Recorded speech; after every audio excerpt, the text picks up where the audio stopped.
Hi, I'm Alistair Davis, and this is my Shuttleworth Foundation Reapplication video.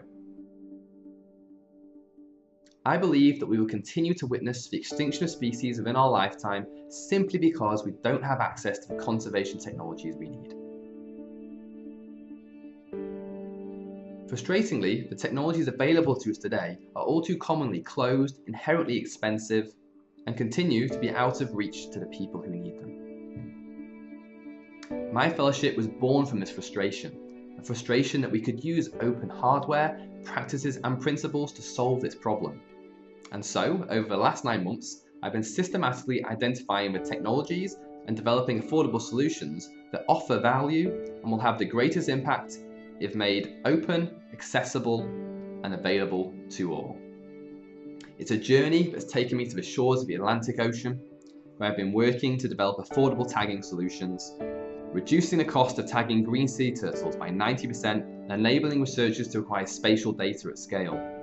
I'd be delighted if I was able to progress my fellowship into a second year, as I'd have the opportunity and resources to further develop the tag's electrical architecture and GPS functionality, making it available for other species and offering similar value.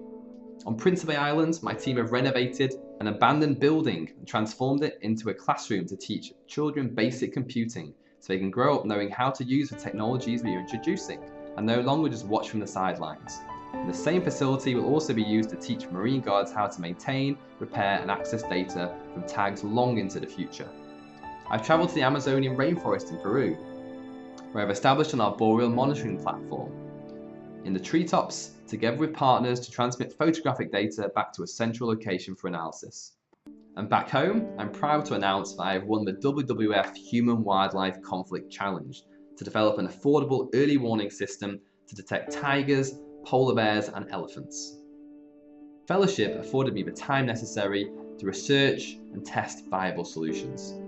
Now, before the year is up, I'll be expanding my activities and working in unison with WWF's local teams on the ground in Canada, India and Africa to deploy open solutions and save the lives of wildlife and people in conflict hotspots. I'm also delighted to reveal that the open modular design used in the Amazonian Arboreal Monitoring Platform has resulted in it being remixed and adapted for use in 3 other projects since its installation in July.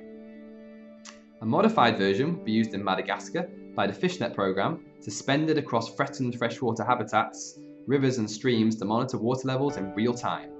Critically endangered freshwater fish with populations in the tens of individuals will literally be scooped up from their last known habitats and saved from extinction if water levels drop due to dams and agricultural irrigation upstream. In Colombia, the platform has been adapted to monitor threatened orchids. Orchid hunters have decimated wild populations, and the reintroduction of endangered orchids to their original habitat will now be monitored to assess reintroduction efforts. And lastly, in a testament to which the speed of open hardware can be adapted and evolved to solve new challenges, the same platform will be utilised by Penguin Lifelines of Oxford University as a simple, affordable and configurable time-lapse camera in response to the alarming news last month from Antarctica: starvation of penguin colonies. It's real and it's happening. Of a 40,000 strong colony of Adelie penguins on Petrel's Island, only 2 chicks survived this season. It's the second time in just 4 years that this has happened, not previously seen in more than 50 years of observation. It's believed to be due to the breakup of a glacier in 2010 that has prevented the penguins from reaching their food source. In January, the same platform, once destined for use in the rainforest, will now be deployed in Antarctica to dramatically reduce the cost of acquiring time-lapse photographic data. This data will help to inform policy such as the creation of marine protected areas to limit krill fisheries and further reducing the penguins' food supply. An additional fellowship year would also help me to explore a yet unanswered question I've discovered. How can I help third-party developers of open conservation technologies and tools too? In August, I experimented by helping a small team of developers distribute their device, the AudioMoth, an affordable, small acoustic recorder. Over 400 devices were quickly snapped up by users, resulting in the campaign actually hitting its target early.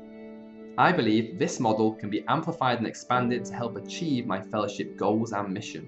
And I'd very much like to take on this challenge and continue my fellowship to explore this. Thank you very much.